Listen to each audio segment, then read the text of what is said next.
Mr Speaker, I rise to respond to the proposed First Homeowners Grant Act. And while I understand the intent behind this bill and share the commitment to improving housing affordability, our economy and our population, this policy fails to address the real housing crisis in the Northern Territory: homelessness, lack of affordable rental options and limited social and public housing. Madam Speaker, this House must prioritise sustainable and effective solutions over quick fixes. While the First Homeowners Grant seeks to provide relief, we must ask ourselves whether it will achieve its intended outcome or simply push home ownership further out of reach for the very people it aims to help. We've heard a lot of information, from the member for Fong Lim in relation to research, and also some research from the member for Nightcliff. And I agree with the member for Fong Lim. We don't need cookie-cutter solutions. We need to do what will work for our economy and for our community. But in your own words, calculated risk and hoping do not fill me with confidence. We also heard in this chamber today, I applaud your commitment to research, but we heard in this chamber today from one of the ministers, the wonderful thing about research, figures and statistics is that you can pretty much make them say whatever you want. Point of order, Mr Speaker. Point of order, Fong Lim. Mr. Standing Order 26, personal explanation, that's a misrepresentation and a conflation of two different sets of information. No. Absolutely is. Not a point of order. No, not a point of order. Continue on. Thank you. Thank you, Mr Speaker. You're a nerd. In the Northern Territory budget, we know we have limited funds, and this scheme is expected to cost Territorians over $200 million in the year that it runs. As we've noted, this is pretty much the same as the figure that we need to address domestic, family and sexual violence as a matter of urgency. There are far more effective ways to spend this money, not only in relation to that urgent issue, but also to address our housing needs in the Northern Territory. Decades of first home buyer grants and similar incentives have shown that these measures often do more harm than good. Instead of making housing more affordable, they inflate housing prices by enabling buyers to meet higher prices rather than addressing the underlying causes of housing inequality. And we've heard about lack of supply today. We've heard some of this information already on the floor from more than one speaker, but between 1965 and 2021, Australian government spent more than $38 billion on cash grants for first home buyers. Yet during this time, home ownership rates have steadily declined. The stark reality is that supporting people to pay higher house prices without tackling the root causes of housing inequality only worsens affordability.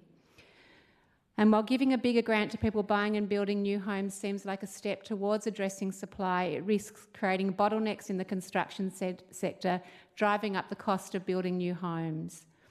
Australians saw this play out during the Morrison government's Home Builder program, where that initiative created a sudden surge of demand for builders and building materials.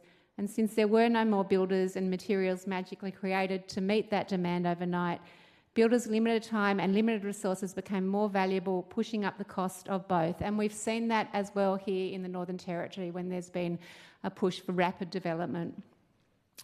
The way forward from here is not to double down on policies that history's shown are ineffective. Instead, as the member said, we need targeted, evidence-based solutions that directly address our issues here in the Northern Territory, including our issues of housing supply and affordability. Investing in social housing makes economic sense for our territory. Every dollar spent on building new social and public housing stimulates our local economy. It creates jobs and it reduces the long-term costs to our health and justice systems. By providing affordable, stable housing, we reduce pressure on emergency services, homelessness services and the health systems. We make our territory a more attractive place for people to come to and to stay in. The social return on this kind of investment is immense. I understand the desire to assist first home buyers and encourage home ownership, but we cannot ignore the broader picture. A $50,000 grant for new home buyers may temporarily boost the property market, but it does nothing to address the growing shortage of affordable houses for renters and those in need of social and public housing, and it risks inflating housing prices even further, making it harder for others to get a foot on the ladder while offering little to those who have no roof over their head right now. Madam Speaker, I encourage the government to prioritise long-term solutions to address the root cause of our housing crisis, not just quick fixes that benefit a select few. I believe by shifting our focus towards creating more affordable rental properties, social and public housing to meet the needs of the most vulnerable in our society, we can ensure that we build a strong, attractive economy here in the Northern Territory and that all Territorians, regardless of their income or circumstances, have access to a safe, secure and affordable place to live. Thank you, Mr Speaker. Safe to say, when the CLP announced this bill, a collective groan from economists could be heard across the country. It's a tired idea that has been shown time and time again to inflate property prices, making housing more unaffordable, further increasing the housing bubble.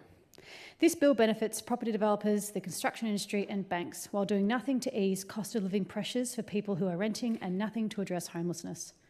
The bill benefits property developers and large construction firms because the largest grants are for purchasers or builders of new homes. The bill benefits the banks because the scheme creates an incentive for people to enter into huge mortgages by lowering the cost of the deposit that would otherwise be payable on the purchase of a home. There is a very real risk, as we've seen many times before with these grants, that we will see housing prices rise by $50,000 as a result of this grant.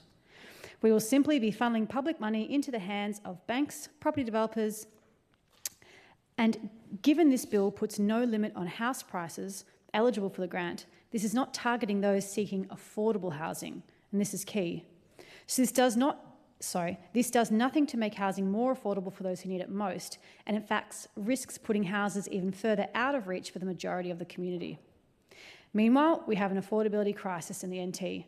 Properties listed on the rental market in the NT are simply not affordable for people on disability support, pensions, for single parents on parenting or job seeker payments, for older pensions or the age pension, and for families barely earning the minimum wage. As one report noted, renters on low incomes are being left behind and forgotten in the private market.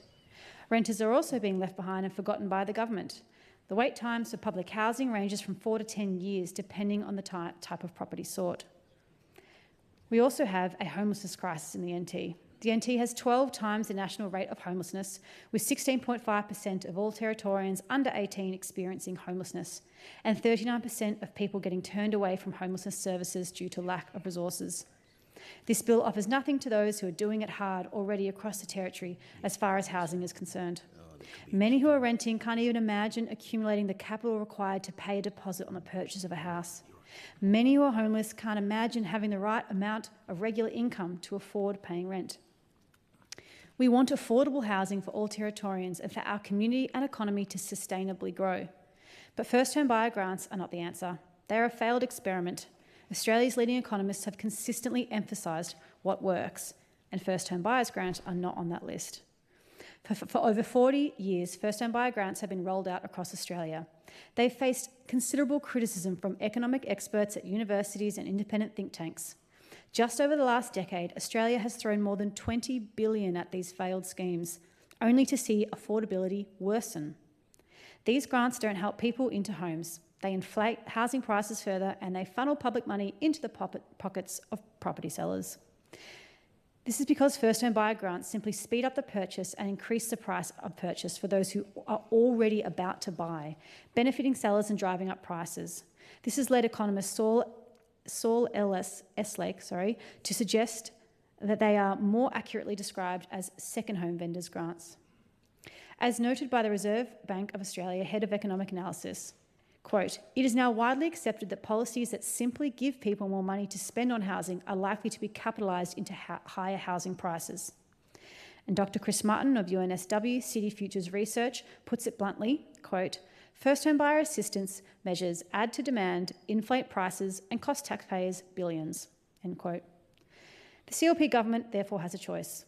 Double down on a tired, ineffective strategy or take bold, decisive action to improving housing accessibility and affordability in the Territory. One option, end stamp duty and introduce a fair property tax. The Grattan Institute has shown that replacing stamp duties with broad-based property tax could save Northern Territorians up to $85 million every year. Unlike stamp duties, which discourage home purchases and lock people out of the market, property taxes are efficient, equitable and stable, exactly what our housing market needs. The CLP government must abandon ineffective, outdated policies and embrace evidence-based solutions. First home buyers grants are an expensive mistake that fail Territorians. Instead, focus on long-term structural changes that tackle affordability at its core. We need more truly affordable housing, not just giving money to those who can already afford it or people who just want to add to their property portfolios. Thank you.